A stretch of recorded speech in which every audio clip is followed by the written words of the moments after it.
Одговорно и несовесно родителствување, сметаме дека родителот треба да му се одземе родителско право, а јавниот обвинител во овој случај во Штип треба да покрене кривично гонење за сторителот за подведување за остварување економска добит и кон родителот и кон тие што го злоупотребувале малолетното дете.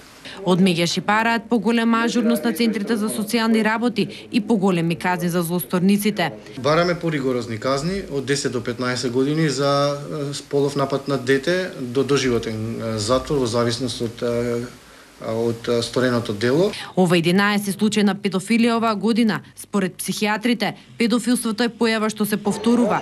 До сега научно не е докажано како еден човек станува сексуален злосторник врз деца. Тие имаат страв од било каков контакт со возрастни луѓе, зборуваме за сексуален контакт, и дека во релацијата со детето тие доживуваат некаква гратификација, доживуваат некаква моќ, некакво сексуално задоволство кое што е сосема извитоперено. Оваа девијантна појава е се поприсутна, но тоа не значи дека е зголемена. И порано имало случаи на педофилија, но последниве години злостувањето на децата не е табу тема. Родителите и децата повеќе не молчат, туку ги пријавуваат ваквите случаи.